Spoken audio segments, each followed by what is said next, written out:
Hi there, welcome back to another video with me, Hannah. Today I'm going to be talking about how to make your home more minimalist so you can get rid of items that you don't need. Adopting a minimalist lifestyle has definitely helped me to live more comfortably, free up mental bandwidth, and it definitely saves me time. And reading books like The Life-Changing Magic of Tidying Up by Marie Kondo and also Essentialism by Greg McKeown really helped me to narrow down the things that really matter to me and to embrace the concept of having less but better. So in today's video, I'm going to be sharing some tips that have helped me to live more of a minimalist lifestyle, and they're simple things that you can adopt too. They can help you live more comfortably, save you time and free up mental bandwidth. So if that sounds like something you're interested in, then make sure you stick around and make sure that you keep watching right till the end so you don't miss my final tip, because it can have such a positive impact, not just on your home, but also on your physical and mental well-being. So let's get started. Get rid of excess plants. Now, I used to be really terrible at keeping plants alive, so I used to mainly have fake plants around my house. But then during lockdown, I became obsessed with plants and I got really good at looking after them. Having plants in your home can be really beneficial for your health. They can help do things like purify the air, and they can also have a positive impact on your mental health. But I must admit, I really took it to the extreme. I had far too many plants in my house. Some of the plants had grown really big and were taking up quite a lot of space, and we only live in a tiny house. It got to the point where my husband was getting a little bit annoyed because of the excessive amounts of plants in the house. So I narrowed down my collection to those that work well with my space, that are easy to care for, and that I really love. Next up, exercise equipment.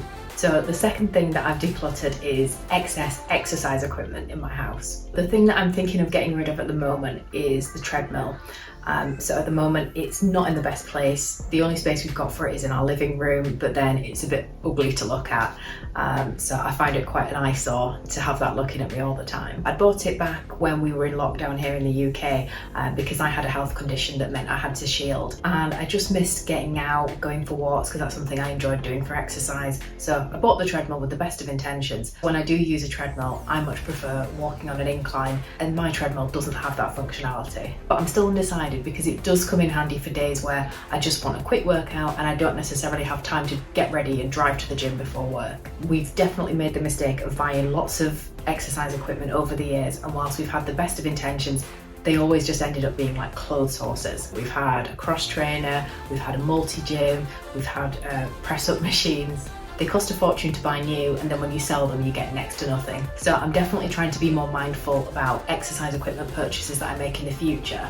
And one thing that's cheap and cheerful that I absolutely love is my yoga mat. So while that only cost me a few pounds to buy, it's something that I use all the time, and it's a form of exercise that I actually really enjoy. It's always important to find the right piece of exercise equipment that's going to work for you, your lifestyle and your needs. And if you do want to try something new, rather than going out and buying an expensive piece of kit brand new, why not try and look for something secondhand on like Facebook Marketplace, Gumtree, eBay? You can save yourself a lot of money, and you're not going to be quite so disappointed if it turns out that it's not for you.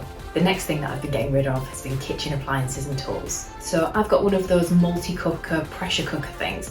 I bought it quite a few years back with the intention of being able to cook meals with frozen pieces of meat, but actually I barely use it. I just found it really tricky to use, and whilst it's got a lot of functionality on it, most of the time it just sits there on top of the microwave. And it's definitely sunk cost bias that's preventing me from just letting go and getting rid of it. But essentially it is just sitting there gathering dust. And we've bought so many kitchen appliances over the years that just didn't end up getting used. So things like waffle irons, George Foreman grills, potato risers and coffee machines. We've bought them all and they've just sat there and not really been utilised. Ironically, one of the pieces of equipment that I was really sceptical about buying and put off for a long time was an air fryer. And as it turns out, that's probably the kitchen appliance that we use most of all in our household. Everyone in the family knows how to use it, and it just saves a lot of time being able to just chuck something in there quickly, not having to waste time preheating the oven. The next area that I found really helpful to pare down in was linens and bedding.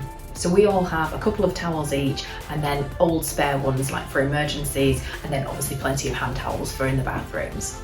And in terms of bedding, I just have this one set of bedding for my bed because I prefer to just wash it and put the fresh bedding on straight away rather than washing it. It smells really good, feels really clean, but then it goes and sits in a cupboard for weeks on end. So I like to wash my bedding every week, and this comes off, goes in the washing machine, gets dried and goes straight back on. If you've got little kids, it's always advisable to have spare bedding just in case they get poorly and they're sick in the night and you've got to do a middle of the night bed change. But for the most part, it can be really helpful just to keep the bare minimum in terms of bed linen. We've got very little space in this house and we don't have a linen closet or anything like that, so there's just nowhere to put tons of bedding and linens. So we just try to keep our bedding down to the bare essentials that we need. Next up, old furniture.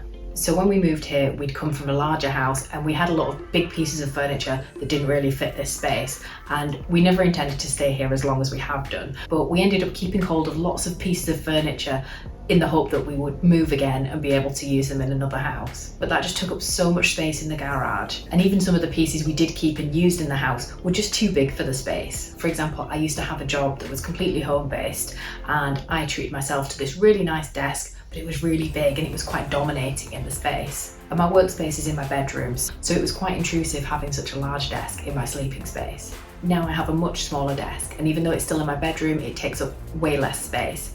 I also opted for a desk that was made out of glass because I think just being able to see through it helps it feel less dominant in the space. So with bits of furniture that we no longer need, I tend to sell them, so either on eBay or Gumtree, just to get some money back. Places like IKEA also do buyback schemes, so you can go on their website, key in the details of the item that you've got, and they'll give you a price if it's something that they're interested in buying back from you. Okay, next up, cleaning products. So you know what it's like, you see on social media that there's some new amazing cleaning product, or you see a display in the store with some new range of cleaning product and you feel like you have to buy it. But actually, do you really need all of those cleaners? I've really tried to pare down how many cleaning products I have in my household because it was just taking up so much room in the cupboard. And there are actually some good multi-use products that you can buy. So things like white vinegar, for instance, you can use that to make DIY cleaning solutions. You can also use it to rinse through your towels in place of fabric softener, just to help remove some of the buildup and residue that gradually accumulates on your towels. I also use it on my daughter's whites. It helps bring them up really nice and bright, and it gets rid of smelly sweat stains. Same with baking soda. Again, you can use it as a cleaning agent, you can use it as a bin freshener, you can use it as a carpet freshener. There are so many products I've decided I'm just not buying anymore because they're pretty pointless and they're quite expensive. So things like laundry beads, fabric softener and dryer sheets, they're not worth it. My detergent already smells nice. Why am I paying extra money to buy some other product to change the smell of my laundry yet again? My clothes look clean and smell just fine. I don't need to spend another £10 buying all these extra products that I don't really need just to literally put them down the drain. Okay, next up, water bottles. Now I'm one of those people that can only drink water if it's really ice cold. And I've had so many water bottles over the years, but some of my old bottles just didn't work for me because I couldn't fit ice into the neck of the bottle. Now I did manage to find a special ice cube mold that made really long, thin ice cubes, but then I didn't have time to be like filling that up every day or every time I wanted to have a cold drink. So now I just have 2 water bottles that I use all the time. One of them's for at home and one of them's for when I'm out and about. And I just got rid of all the others because they just didn't fit my lifestyle. Next up, books. My mother-in-law must have hundreds, if not thousands of books. And my mum was the same, so she used to have this massive bookcase in her house. It was probably 1.5 meters across and right up to the ceiling, completely jam-packed with books. And whilst I also enjoy reading myself, I don't have anywhere near as many books. I try to keep my book collection condensed to books that I either really want to read or books that I have read and I've really enjoyed and will read again in the future. To help me with this, I consume a lot of audiobooks. This means that I can learn on the go while I'm driving or travelling for work or even just pottering around the house. But I do find that some books are ones that I need to physically read rather than having them as an audiobook. So I'm particularly into personal development books, and I've definitely come across some books that I found it difficult to actually put the activities into practice because I was listening to the content rather than reading it and being able to take things step by step. So there've been books that I've not only bought as a download, but also then I've had to go and buy the physical copy. But now, when I finish reading a book, if I don't intend to read it again, I will either give it to a friend or family member, or I'll donate it. And I only keep the ones that really matter to me. A device that really helped me with my book clutter was my Kindle. I really love it because whether I'm going to work or I'm traveling, I can take several books with me without it taking up much space in my bag. And if you like the idea of enjoying books digitally but maybe can't afford a subscription to Audible or to buy books on a Kindle, did you know that some libraries offer free apps where you can access digital books? You can access books, audiobooks, magazines, comics, and even newspapers. I live in Leeds and our libraries provide an app called BorrowBox where you can download audio and digital copies of books. And there's also an app called Libby, and that's what you can use to access magazines, comics and newspapers. It's all totally free to access. All you need is a library card to get started. Okay, this is one that I've really struggled with over the years: excess home decor. Now, I used to be somebody that would change around my furniture and home accessories all the time. Now I just try to stick to things that I really like and that really matter to me. Plus, it takes lots of time and effort to clean and manage all of your items. And I don't have extra time to waste cleaning excess stuff that I just don't need. I'm also somebody who's really influenced by their surroundings. So when I'm working from home, for instance, I literally can't sit down and do my work until my space is absolutely clean and tidy. Paring down your home decor can be especially impactful in the bedroom, as having lots of clutter in your bedroom can negatively impact your ability to sleep well. With me hybrid working and having a desk in my bedroom, it's not ideal, but because of the type of desk that I've chosen, I've tried to make it work. I've kept it really simple so it doesn't feel like it's too intrusive, even though it's in my bedroom.